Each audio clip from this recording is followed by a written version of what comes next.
Okay, now last question of the exercise.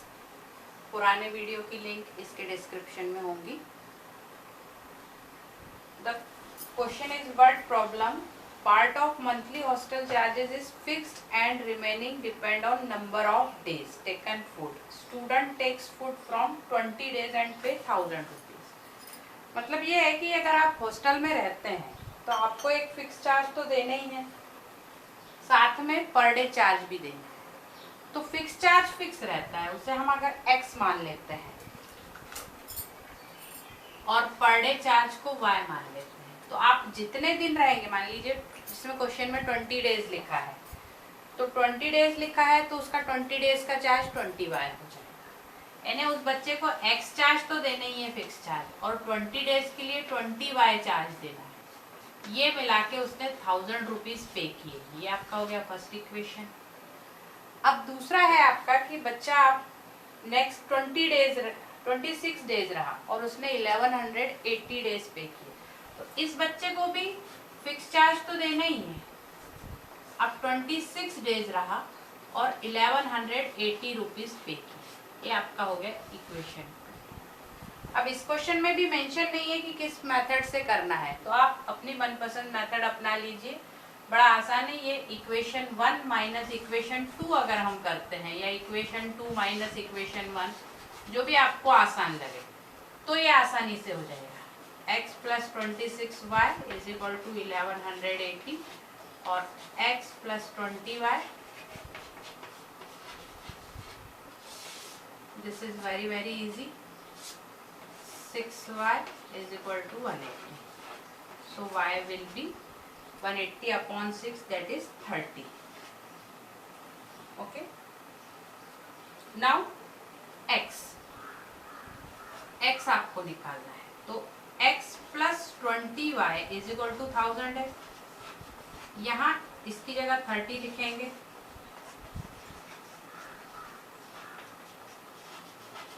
तो ये हो जाएगा 3 2 6 यानी 600। 600 इस साइड जाएगा तो ये माइनस हो जाएगा, सो x विल बी 400। तो फिक्स चार्ज 400 रुपीज देना है और उसके बाद आपका पर डे चार्ज 30 रुपीज देना है। Now second question says a fraction है तो it will be numerator upon denominator. So you can consider numerator as x, denominator as y। You can write let numerator be x, denominator भी y, या directly ऐसा भी लिखते हैं तो भी कोई प्रॉब्लम नहीं। Now first condition says fraction become 1/3 when 1 is subtracted from numerator. First condition 1 is subtracted from numerator, denominator में कोई चेंज नहीं है, तो फ्रैक्शन बिकम 1/3। अब इसे क्रॉस करेंगे तो यह जाएगा 3x minus 1 is equal to y। या इक्वेशन बनाना है तो 3x, y को इधर ले जाएंगे, 1 को उधर ले जाएंगे। ये बन गया पहला इक्वेशन। सेकंड कंडीशन है becomes 1/4 when 8 is added to denominator. 8 is added to denominator. अब न्यूमरेटर को कुछ नहीं कर रहे हैं, तो ये 1/4 बन गया। ओके, तो इसे क्रॉस करेंगे, it will be 4x is equal to y plus 8। या इक्वेशन बनेगा 4x minus y is equal to 8। ये इक्वेशन 2 बन गया। यहाँ भी दिख रहा है कि y कैंसिल हो जाएगा अगर किसी को भी किसी से माइनस करते हैं तो इक्वेशन 2 माइनस इक्वेशन 1 कर देते हैं। So it will be very easy. Equation 2 आपका है 4x minus y is equal to 8 और 1 आपका है 3x minus y is equal to 1। Subtract कर रहे हैं हम तो साइन चेंज हो जाएंगे, तो कैंसिल होगा, x बचेगा 7। अब x 7 आ गया तो y हम आसानी से निकाल सकते हैं, किसी में भी वैल्यू रख दीजिए। मान लीजिए इसमें रखते हैं तो 4 into 7 minus y is equal to 8।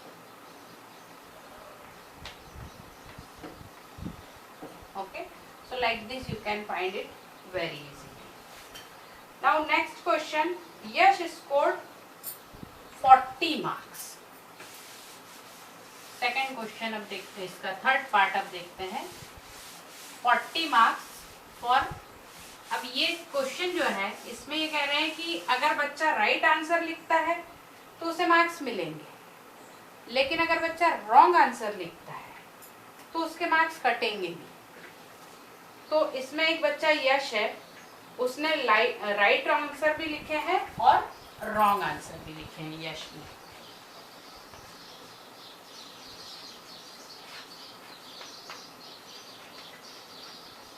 मान लीजिए उसने राइट आंसर x लिखे और रॉन्ग आंसर y लिखे, वही हमें पता लगाना है।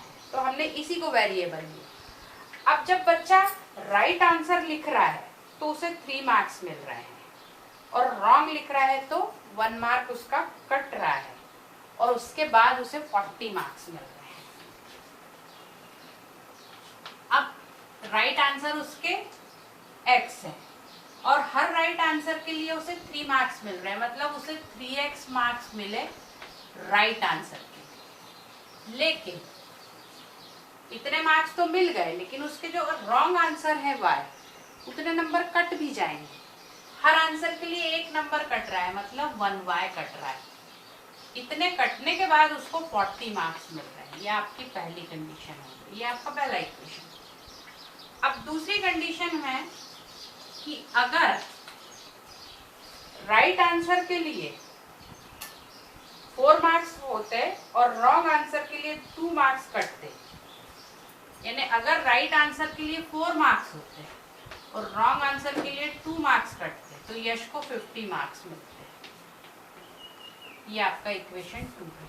तो इसमें भी आपको रॉन्ग आंसर आपके y है, यानी अगर यश राइट आंसर तो उसने x ही लिखे हैं, लेकिन अगर राइट आंसर के लिए 4 मार्क्स कर देते एग्जामिनर तो उसको 4x मार्क्स मिलते, और रॉन्ग आंसर के लिए 2 मार्क्स काटते एक की जगह तो उसके -2y मार्क्स हो जाते हैं, and he would have scored 15। Here also you can see 2 is common, तो यहाँ से 2 कॉमन लेंगे तो ये 4x का बन जाएगा 2x minus y is equal to ये 50 का 25। This is your equation 2. Now you can see it very easily, y can be cancelled. So you just do it, equation 1 minus equation 2. 3x minus y is equal to 40. 2x minus y is equal to 25. Subtraction, so signs will be changed. Cancel, x is 15. y automatically you can get very easily. Substitute somewhere, अगर यहाँ रखते हैं तो 2 into 15 minus y is equal to 25, ये आ जाएगा 30 minus 25 is equal to y, means y will become 5. So he has written 5 wrong answers whereas 15 correct answers. Now part 4. Part 4 is quite different. इसको थोड़ा आप ध्यान से समझेंगे पार्ट 4 को।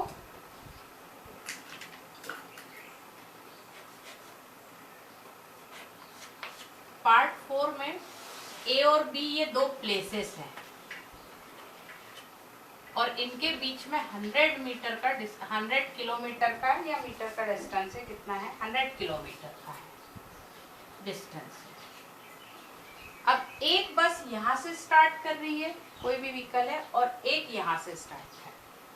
तो स्टार्ट करेगी तो 2 कंडीशन होती है, या तो वो दोनों एक ही डायरेक्शन में जा रही है या वो एक दूसरे की तरफ आ रही है। ये 2 कंडीशन है। दोनों बसें एक डायरेक्शन में जा सकती हैं या दोनों बसें एक दूसरे की तरफ जा सकती है। सिर्फ 2 ही कंडीशन हो सकती हैं और कोई कंडीशन इसकी नहीं है। तो हमें दोनों को चेक करना है, और इन्होंने पहली कंडीशन दी है कि सेम डायरेक्शन में जा रही है। सेम डायरेक्शन में पहली कंडीशन है, सेम डायरेक्शन वाली। अब सेम डायरेक्शन में क्या है कि मान लीजिए यहाँ से A से निकलने वाली बस की स्पीड है x किलोमीटर पर आवर और B से निकलने वाली की है y kilometre per hour. Let speed of bus A is x kilometre per hour and speed of बस B is y kilometre per hour. अब इसमें यह है कि सेम डायरेक्शन में अगर जा रही है तो जो A से निकलने वाली बस है वो तो पहले 100 किलोमीटर चलेगी, फिर B पे पहुंचेगी, उसके बाद आगे जाएगी, जबकि B वाली बस तो यहीं से आगे निकल जाएगी सीधे। B वाली बस यहाँ से 5 आवर चली और उसने D डिस्टेंस ट्रेवल कर लिया, ठीक है ना। B वाली बस ने इतना डिस्टेंस ट्रेवल कर लिया 5 आवर्स में, लेकिन A वाली बस ने उससे ज्यादा 100 किलोमीटर ट्रेवल किया। मान लीजिए B बस अगर 5 आवर्स में 200 किलोमीटर चली तो A वाली बस 5 आवर्स में 300 किलोमीटर चलेगी, वो 100 किलोमीटर ज्यादा चल रही है, तो इसकी स्पीड ज्यादा आने वाली है, इसकी स्पीड कम आने वाली है, क्योंकि ये 5 घंटे में ये भी वहीं पहुंच रही है और ये भी वहीं पहुंच रही है। ये इस प्लेस पे पहुंच गए, जो भी प्लेस होगा। तो अब हमें फिजिक्स का याद है, speed is equal to distance upon time. अब हम A बस का देखेंगे और B बस का देखेंगे। A बस की स्पीड हमारी x है, अब ये डिस्टेंस कितना चल रही है, D के साथ और 100 किलोमीटर चल रही है। ये D तो चल ही रही है और 100 किलोमीटर ज्यादा चल रही है। कितने घंटे में चल रही है, 5 आवर्स। यानी आप लिख सकते हैं 5x is equal to D plus 100। अब B बस की स्पीड y है, डिस्टेंस ये D ही चल रही है और 5 घंटे में ही चल रही है, तो 5y is equal to D आ गया। इस D की जगह मैं 5y रख देती हूँ।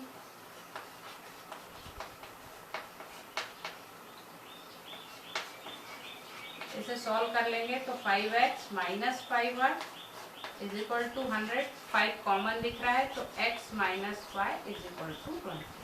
ये एक इक्वेशन है। अब दूसरा इक्वेशन देखते हैं।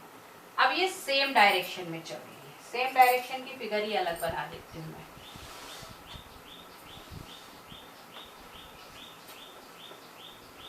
सेम डायरेक्शन में इनके बीच में 100 किलोमीटर। अब ये वाली बस यहाँ से लेके यहाँ तक चल रही है, मान लीजिए ये m किलोमीटर चली, मान लिया, तो ये वाली बस 100 माइनस m किलोमीटर चली, क्योंकि पूरा डिस्टेंस 100 है, इतना पार्ट m होगा तो ये वाला होगा 100 माइनस m।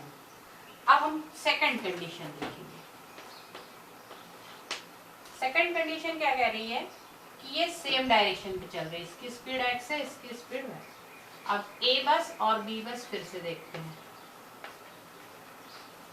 इसकी स्पीड x है, डिस्टेंस इसने कितना ट्रेवल किया m, कितने घंटे में, 1 घंटे। इसकी स्पीड y है, इसने डिस्टेंस ट्रेवल किया 100 माइनस m, कितने घंटे में, 1 घंटे। यानी यहाँ से आ गया x is equal to m, यहाँ से आ गया y is equal to 100 minus m। अब इस m की जगह मैं x लिख सकती हूँ।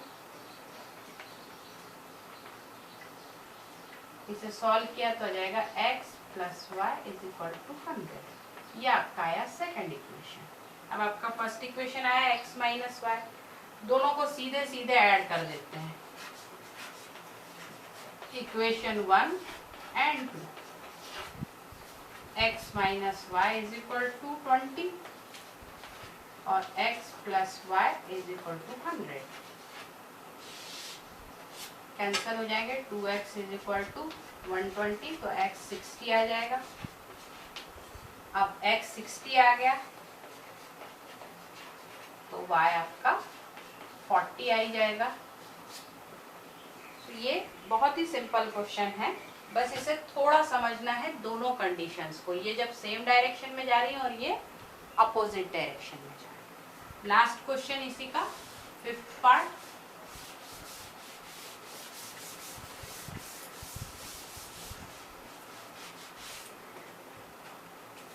Fifth part is area of rectangle get reduced by 9 square unit। अब रेक्टेंगल की ना तो हमें लेंथ मालूम है ना ब्रेड्थ मालूम है, इसीलिए हम इसे x और y मान लेंगे, ठीक है। इसकी लेंथ x है और ब्रेड्थ y है। अब पहली कंडीशन, इसका एरिया तो आपको पता होगा, एरिया हो जाएगा xy, रेक्टेंगल का एरिया। कंडीशन 1 ये कह रही है, ATC1 अकॉर्डिंग टू कंडीशन, कि area gate reduced by 9 square unit if length is reduced, reduce मतलब कम करना, and breadth is increased by 3। Length reduce मतलब इसमें से 3 कम कर दिए। Length is reduced by 5 unit, 3 नहीं 5 यूनिट्स है, and breadth is increased by 3 unit. तो इसका एरिया, एरिया यानी कि XY, XY कम हो जाता है। रिड्यूस मीन्स लेस, इतना कम हो जाता है। अब इसे हम सॉल्व करेंगे, सॉल्व करेंगे तो आ जाएगा XY माइनस 5y, y से इंटू किया इसको, अब 3 से करेंगे, plus 3x minus 15 is equal to XY minus 9। XY cancel हो जाएगा, 3x माइनस 5y, और ये 15 को उधर भेज देंगे तो 15 माइनस 9 यानी कि 6। ये हो गया एक इक्वेशन। अब सेकंड कंडीशन इसकी क्या है? सेकंड कंडीशन कह रहे हैं कि इफ लेंथ इज इंक्रीज्ड, यानी कि लेंथ को बढ़ाया है, कितना बढ़ाया है? 3 यूनिट, और ब्रेड्थ को 2 यूनिट से बढ़ाया है। दोनों को बढ़ाया है तो एरिया बढ़ ही जाएगा, 67 यूनिट से। फिर से हम इसे इंटू करेंगे, आ जाएगा XY plus 3y then 2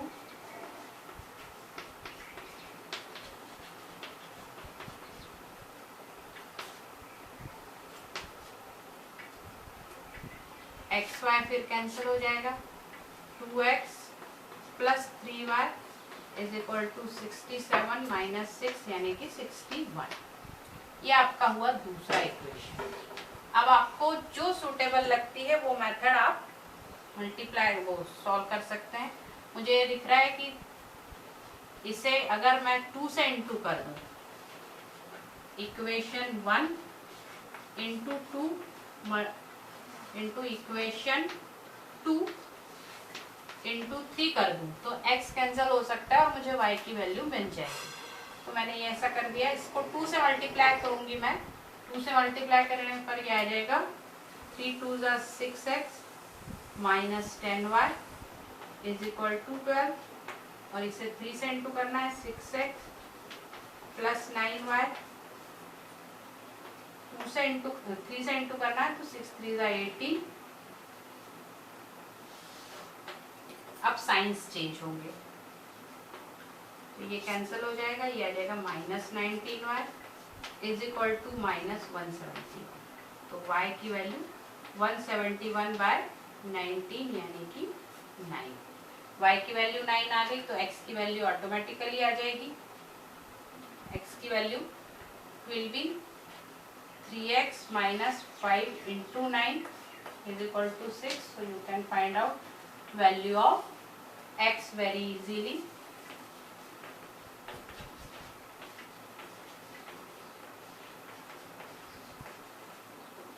So this is your last question.